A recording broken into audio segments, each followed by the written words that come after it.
Just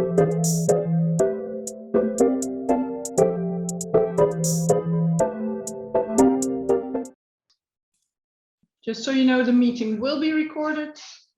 We will ask you some questions using polls, but you will see that pop up on screen. And as said, for those of you that just entered, if you have any questions, just put them in the chat and Claire will look after them, make sure that they will be answered.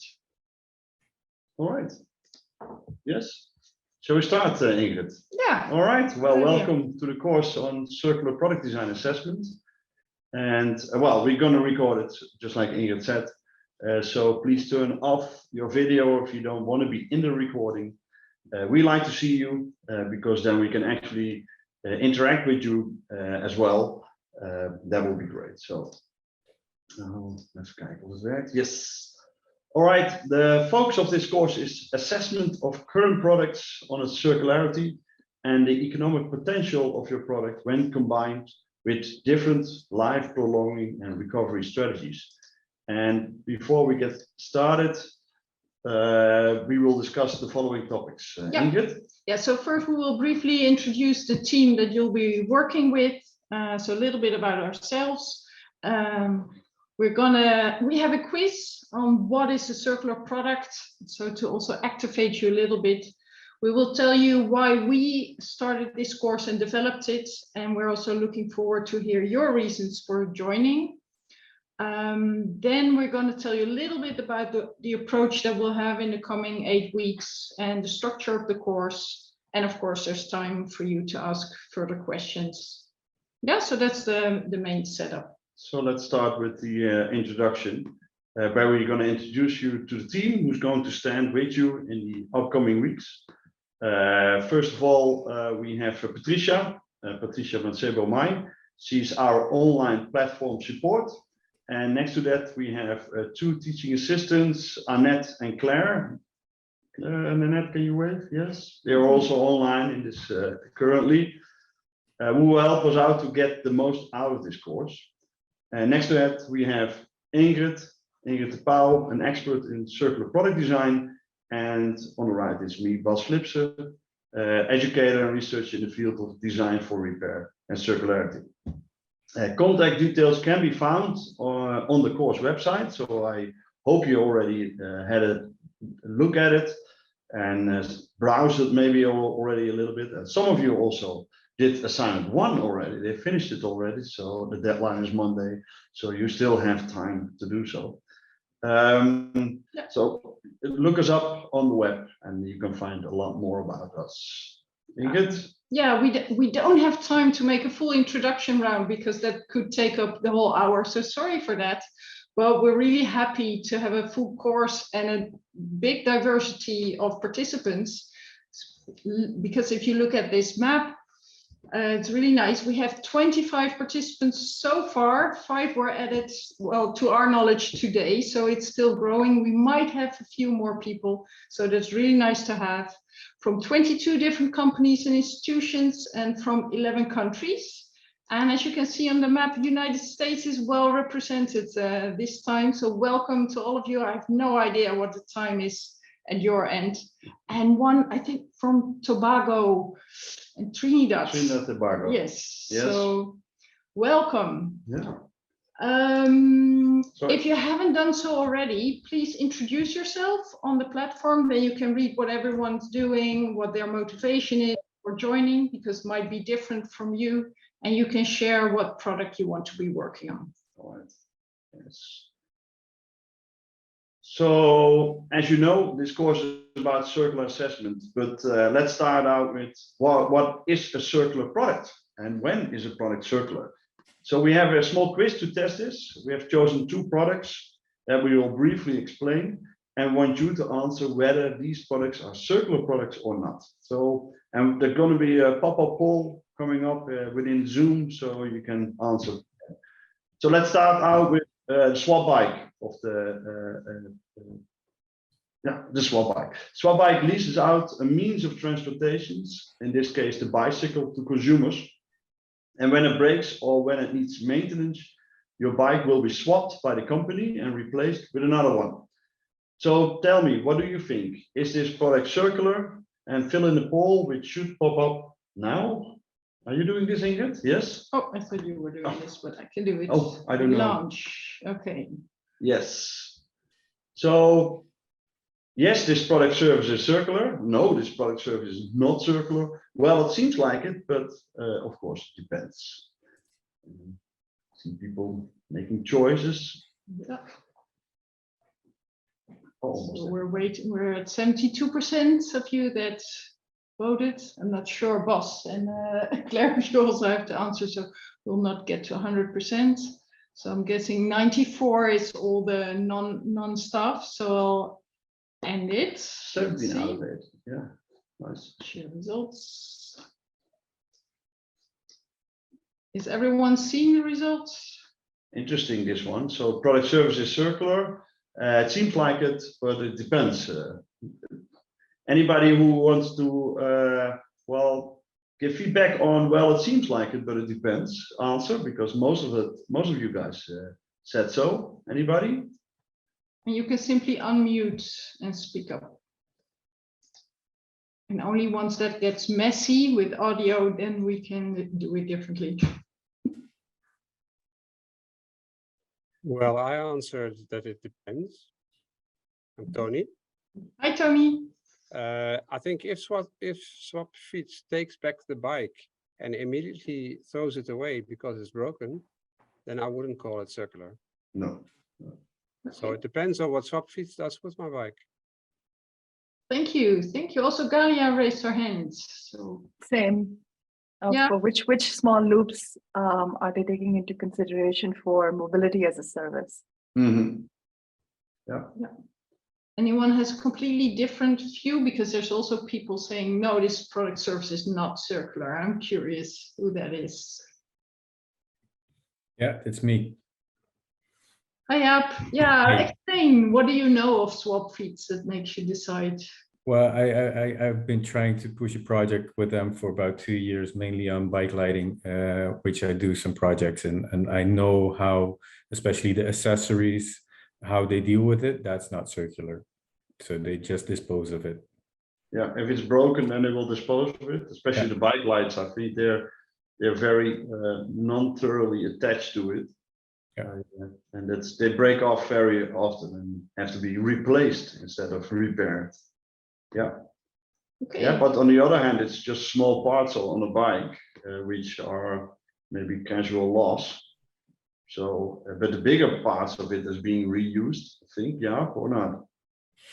The frame is being reused, and they do try to push their suppliers for accessories which they sell, like tubes, for instance, to have a service agreement with their suppliers, so that the supplier of the tubes actually remains responsible and owner of the tubes, which should push them for the circularity. So they actually take ownership themselves only of the frame, and like not of the bike accessories, which is, I think, kind of interesting. They try to do a lean approach. They want to grow mainly by expanding in other countries, so they don't invest in a project I propose to do a circular bike light. All right. Okay, I understand. Yeah, let's move to the next one. We have one other example, circular clockworks. So there's something in the name anyway. And the first sentence on their website is, we want to show the world that recycled materials are not a waste of time. To tell you a little bit more, all parts of these clocks are made of recycled materials, and parts which can fail or scratch can be repaired by the company. So, and if you want as a customer, you can resell your older watch back to the company. So the question is the same here. Do you think this product is circular? Yes or no? Yes, it is circular. No, it is not. Well, it seems like it, but it depends. Put your answer there. And of course, with circular, we do not refer to the geometry.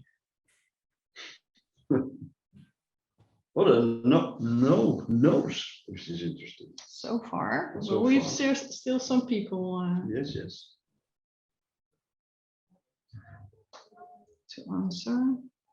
Some of you still thinking.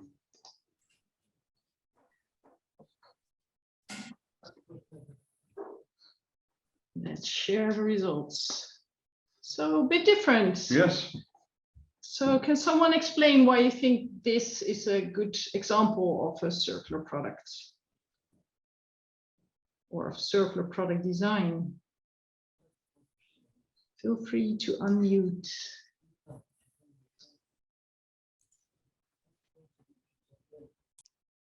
Well, it sounded like they take back the watches, so that's a good sign for circularity. And Yeah. I'm assuming that they will then, when they take it back, try to reuse the most of it. Yeah, good points. Yeah, it's still an activity the consumer has to do, so they have to send it back or give it back at a certain point. Instead of, and if you're actually going circular, I think you need to have a take back system involved, which is often lacking with this kind of products. Yeah, but it's a good start, I think. Yeah, definitely. Yeah, and I think Tony, you raise your hand. Yes, again, for me, it depends on the details. And I would like to have an independent assessment of the circularity before I would believe it, because a lot of companies may be saying the same things, but in reality be doing quite some other things. Yeah, good point. Anyone else wants to add a different? I think Galia, you had something in the chat. Would you like to comment?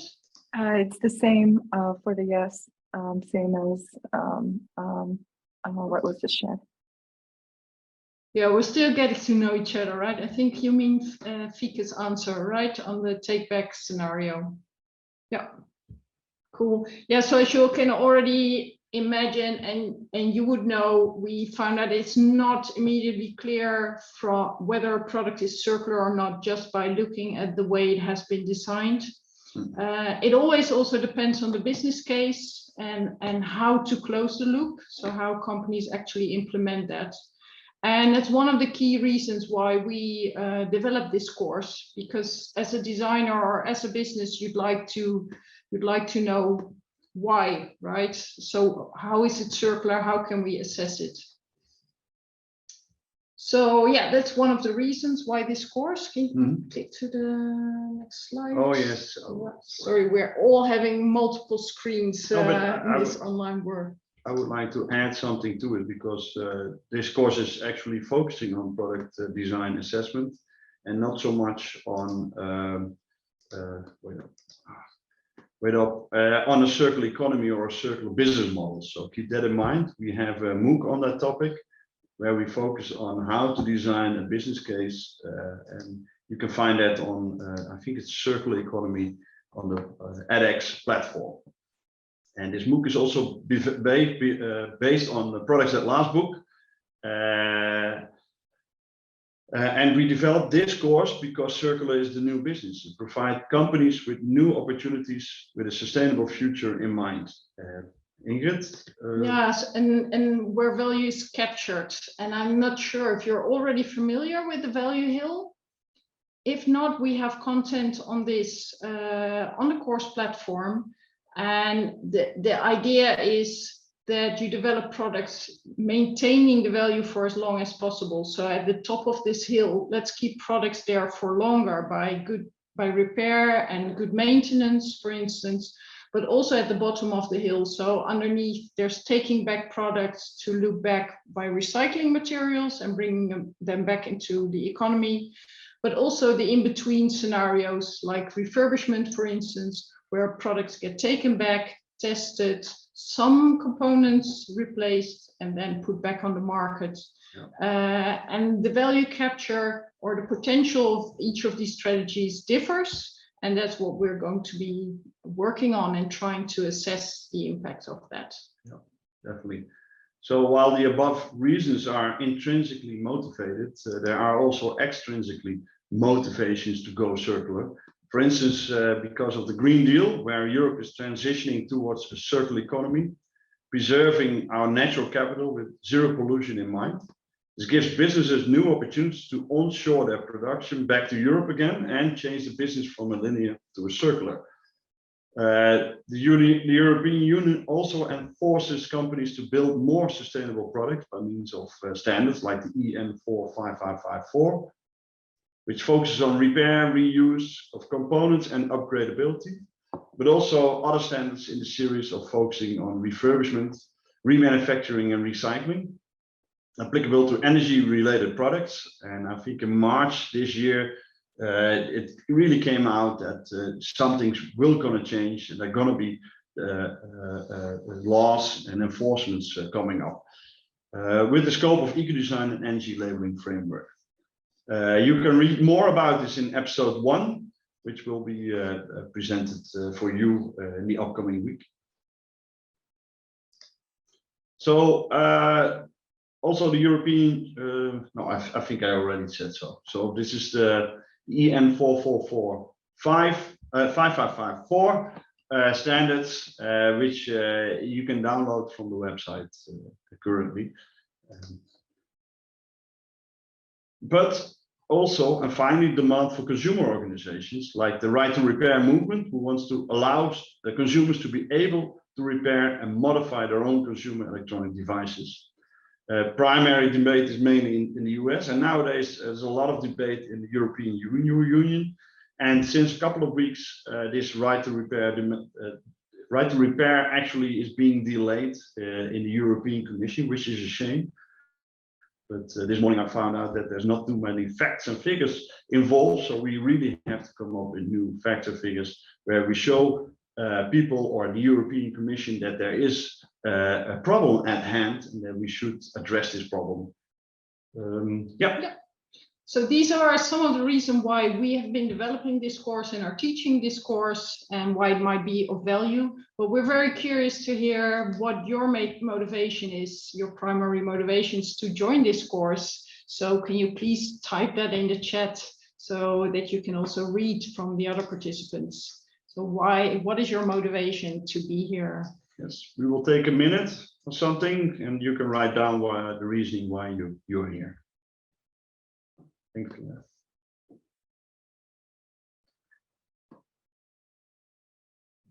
Thank you, Claire, for putting the link to the MOOC in the chat.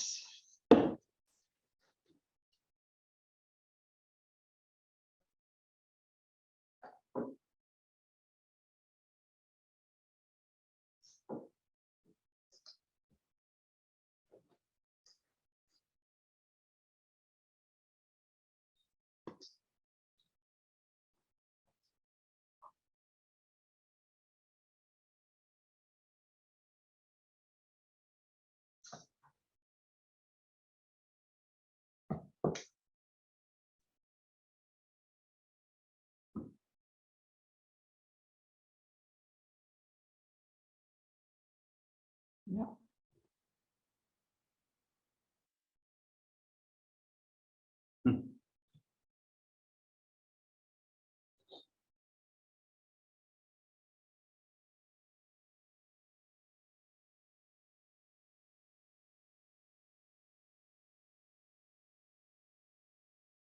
That's interesting. Yeah.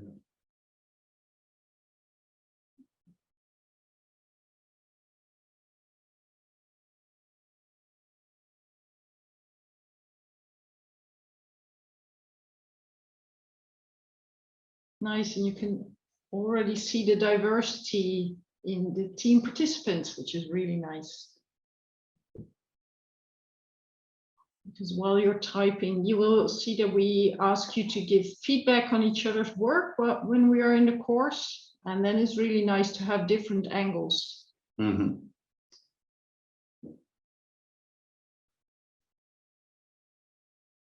Yeah.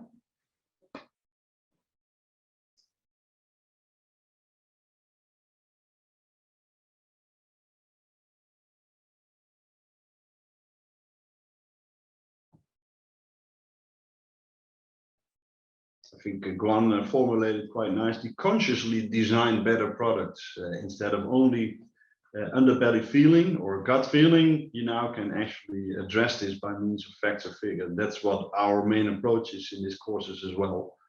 come up with facts and figures which can contribute to your more conscious design or circular design.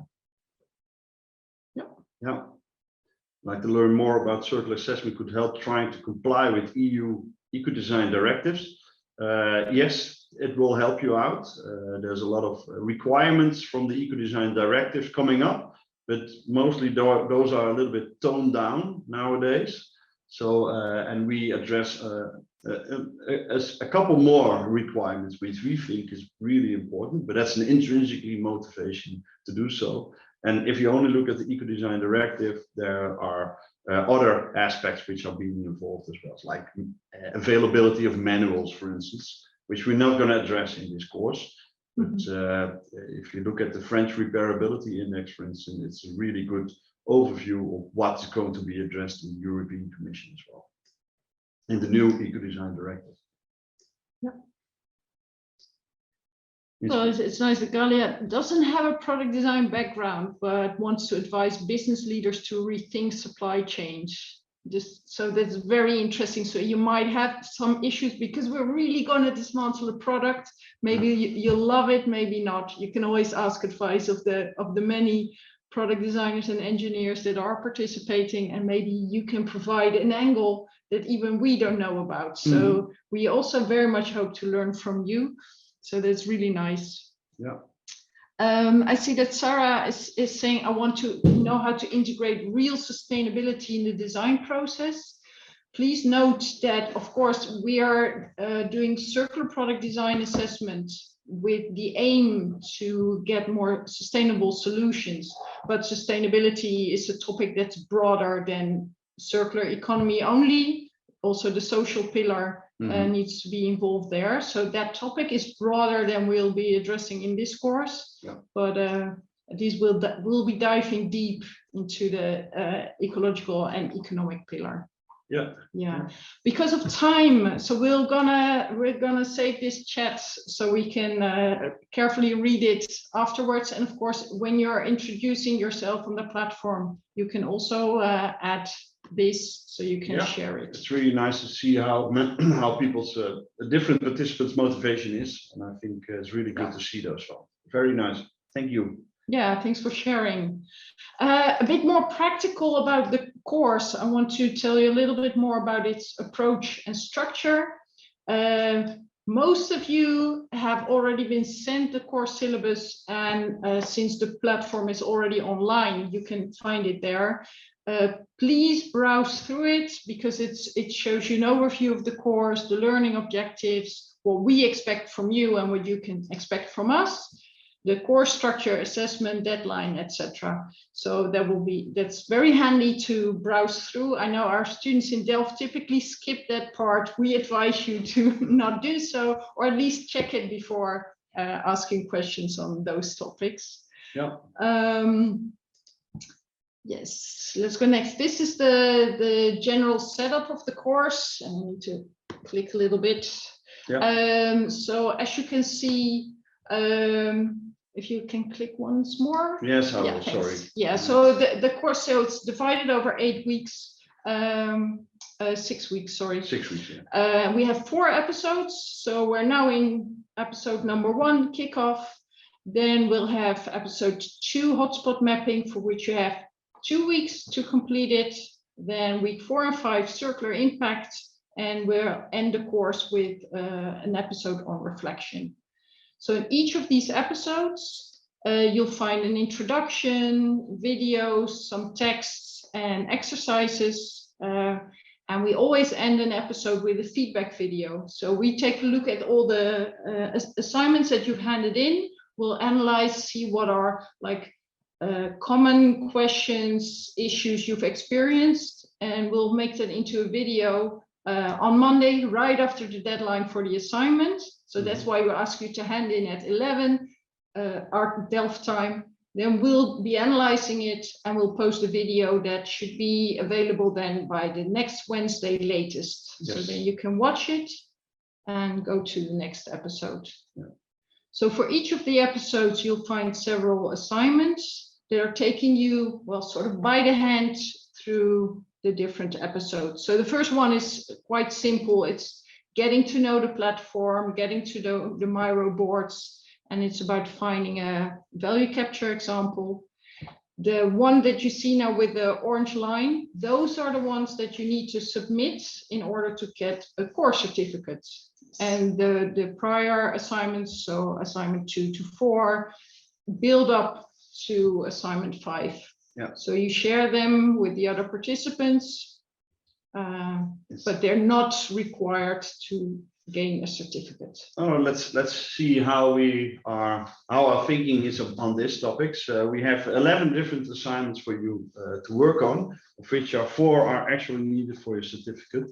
So that's assignment 1, 5, 10, and 11. And the other assignments are intermediate steps needed to reach those deliverables for the certificate. So keep that in mind. It's all actually involved in going towards this final deliverables. All the intermediate assignments will be shared via Miro boards. And this is how we like to share data with each other. So you can see your own deliverable, but also from all the other 26 participants involved, and see how they are actually doing it. We will give feedback on it, so by means of post-its. So you already see one of the deliverable done by one of our participants. Mark, I think. Mark, I think, Correct. yes, he already finished it.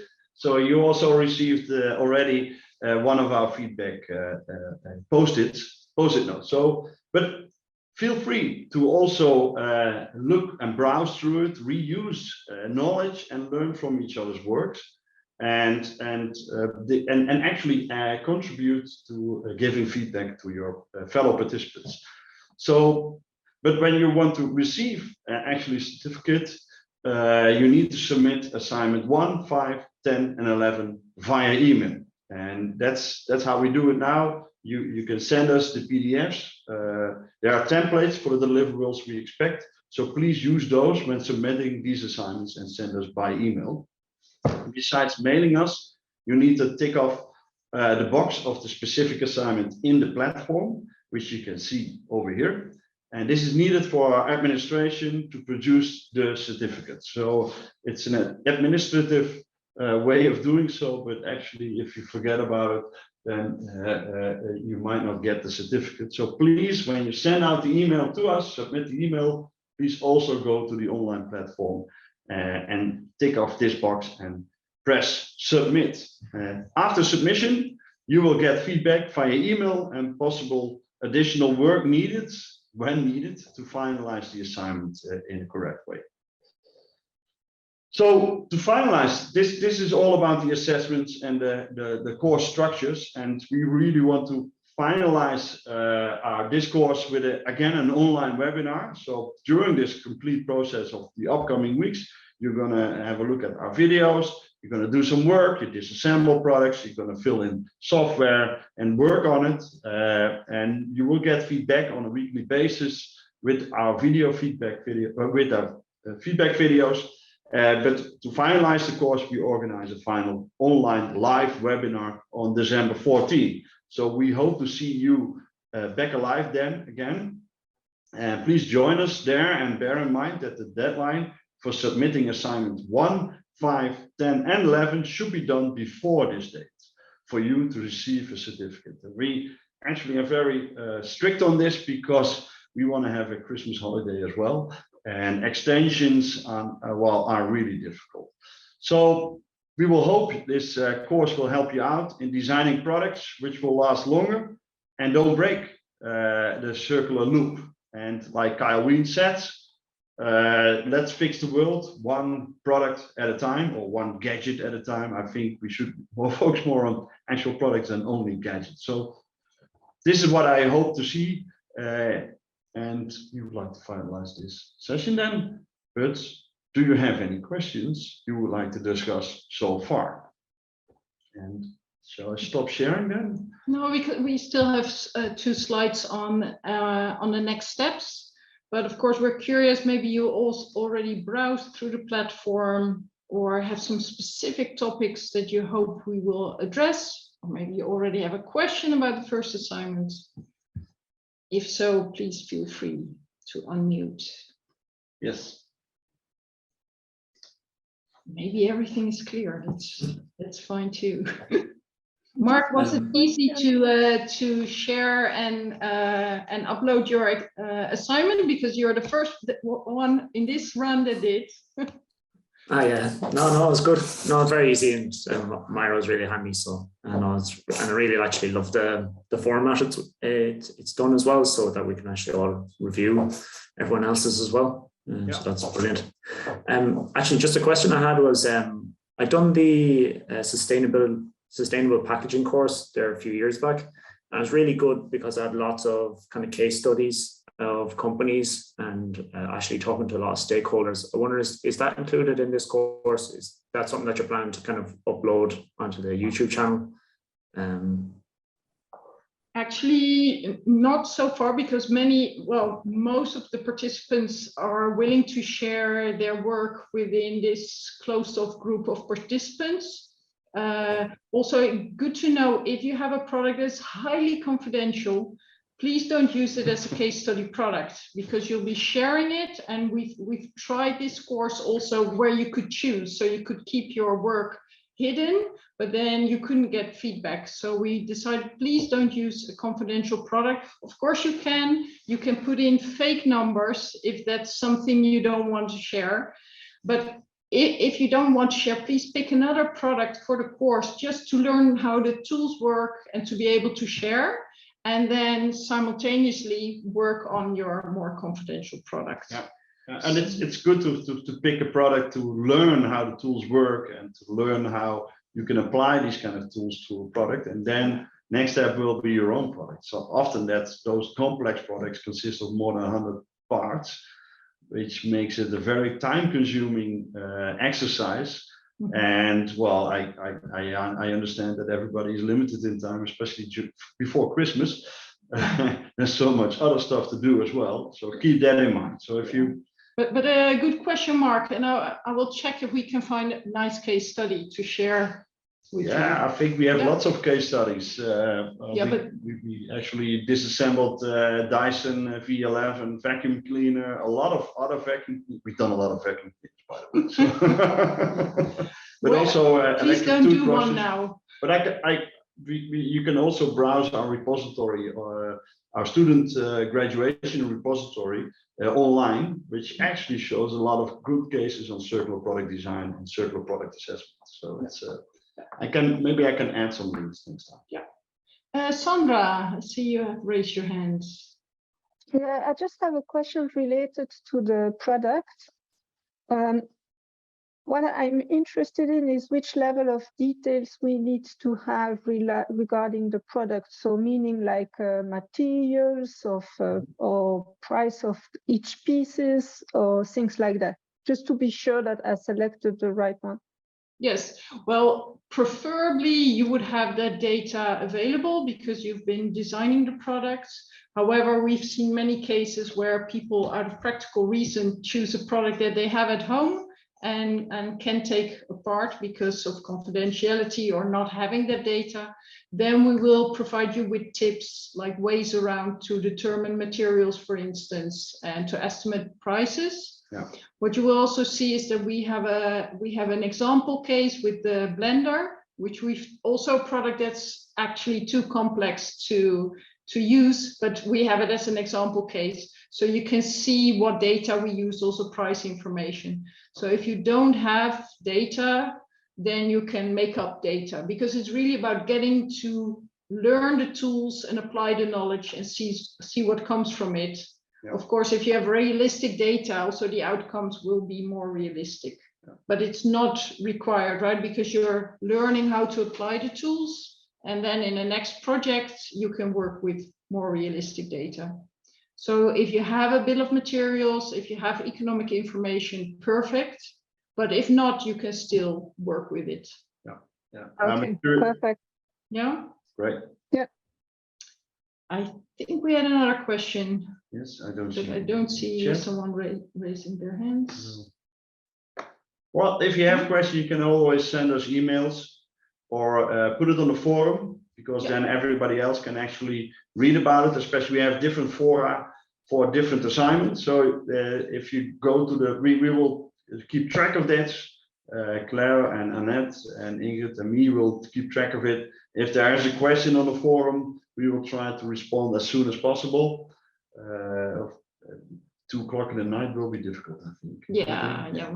So, but we need some time to respond to it. And if you have questions on the Miro board, you can actually also put them over there. But the forum is the main one. And if you have very specific question, which is personally maybe, then you can send us, of course, an email, circularassessment-ide@tudelft.nl. So, all right. So let's go. Yeah, to the next steps. Wait up. Yes. Yeah, so maybe you've already seen the platform and have been working with it. If not, we advise you to start with the getting started section, named appropriately. So there's some practical implications on how the platform works. It may seem complicated, but it's nice to really understand how the discussion sections work. So it will be very easy for you in the upcoming 8 weeks to work with that. You'll be choosing a product to work with. We have a checklist, which I will show you in the next slide. Please, as said, introduce yourself to the platform, and you know who are the people that are also posting stuff on the Miro board. After that, there's the kickoff section. So episode 1 is already online, and there's one simple assignment for you to hand in. And Monday is the deadline. So Monday at 11, we would like to have all of your examples so we can process it into the feedback video. And then every Wednesday, a new episode starts. So new episodes always start on a Wednesday. Sorry, something. Yeah. Okay, so Go back.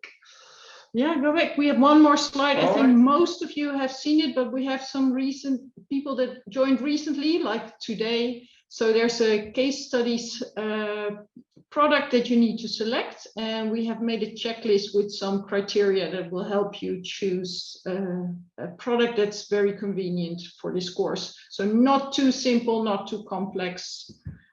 You also need tools to take it apart. I hope all of you have tools at home. If not, or if you're into electronic products, we can really recommend the iFixit toolset, which has a lot of bits that are of uncommon connectors, because if it's not your own product, you will see that by design, some products have been designed to be not so easy to open up. So that can be handy. Yeah. And as said, so these are some of the examples that we had in previous years. We've also had an extremely complex product, a snowplow, but that involved a team of 6 people dismantling it for, I don't know how long it took them. They sent us a, how do you say, the fast forward disassembly video. It was awesome, but you need way more time than indicated by us to complete that. Yeah.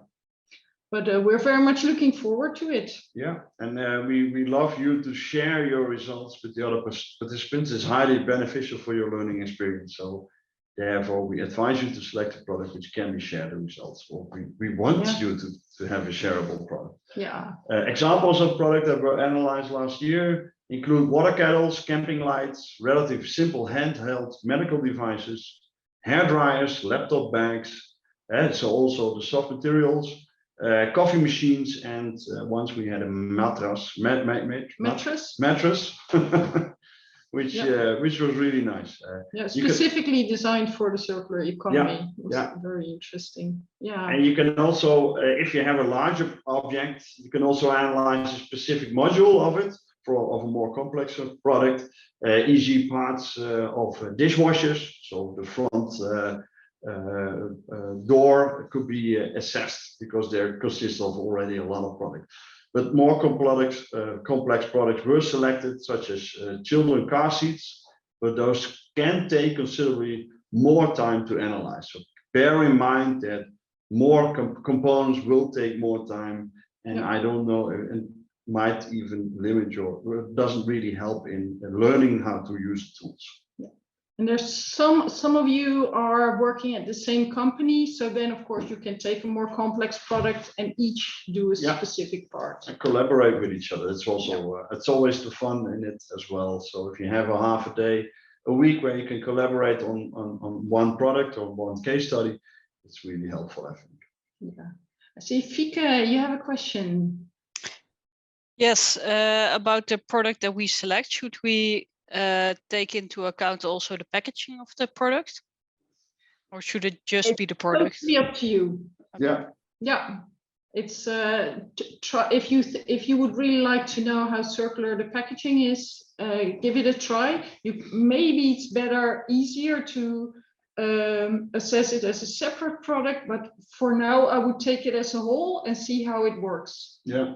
For I think for circularity calculator, it's a very good contribution. I think for the ease of disassembly of products, it's the first 3 or 4 lines in your assessment.